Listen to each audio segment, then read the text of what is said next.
This is Dagombaline, one of the biggest slums in the Ashanti region. People living in this place are mostly head porters and scrap dealers. There have been concerns about hygiene in the wake of the coronavirus pandemic.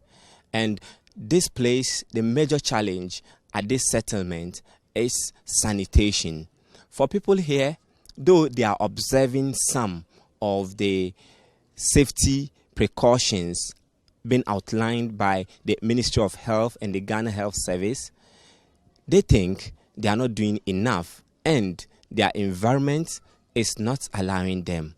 We are here to speak to persons living in this slum to find out from them what they are doing in the wake of the pandemic. These girls have been born and raised in this overcrowded settlement where filth is a major issue. They are well aware about the challenges they have grown to meet. They don't keep the community neat. Also, they throw rubbish in the gutters and it chokes. When it chokes and it rains, it floods. Lots of noise and choke gutters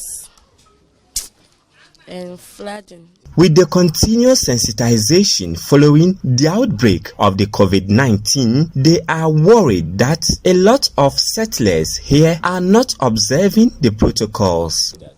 Washing our hands With soap and running water. soap and running water. So, have you been doing that?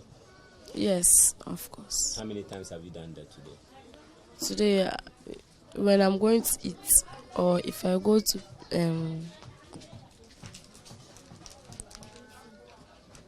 ease myself, and I wash it before I eat. Yes, but not all of them.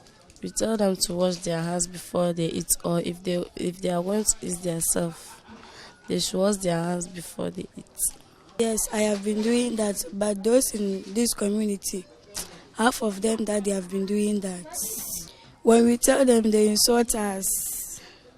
They will say it will not come here, so we should stop telling them. That's what they are saying. This sometimes houses about 3 or 4 of them, and sometimes even 5 persons living in this place. Concerns about overcrowding have come up, and we are here to speak to some of them to find out from them what they are doing in the wake of this coronavirus pandemic.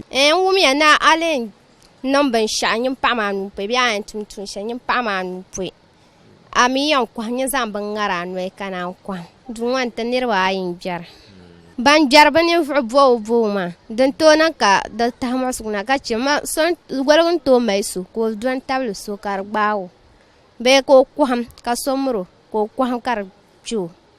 This food vendor speaks about how she tries to observe the protocols. Dama ta chara da funa ta zarda a to ba mi son to malabiyo ka kana mona ta sho kar luga zo ta da duwa za kam yana ngum ta kace nungu na mpara e ko ngba yam pala nuchiwo kan ngba to sope kana lanchanta panu ka katana je. Other dwellers here, though are concerned about the sanitation issue, feel they are being left out in the sensitization against the virus. Yati ahane de ya hu obiasa oba chire ne mabinti ya srampanyfo omo be hwe ne because nipadom a ewa aha no baby a megina amekasa no nipadom ya doso pa adam ba ko wo a nipa 15 kura timi demba timi wo demba ko nipa 10 timi wo demba ko nipa 20 timi da demba ko ya kiosk na ya tim no ti ya be srampanyfo omo hwe ne omo mbra ana omo be hwe de be ye na omo protect ye afirisi ayare no ho. Yes, sir. About had easy. Okay, yeah, had it. Emum de. And yes, I live in about.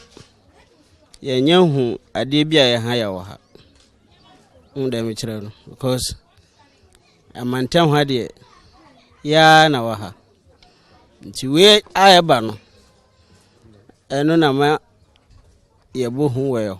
The Ahim Clinic will be the first port of call should there be a possible case at this slum. Management here speak about measures to educate the slum dwellers. We have provided something that for hand washing, so they wash their hands with soap and water, running water, and then we also provide them with alcohol-based sanitizer. And after that, they enter the OPD. But before they enter, we screen them. We find out whether they have temperature, the person is coughing. If we suspect that the person has got the symptom, the classical symptoms of COVID-19, we isolate them. We send them to isolation area, and then quickly call a number. We call the public health people.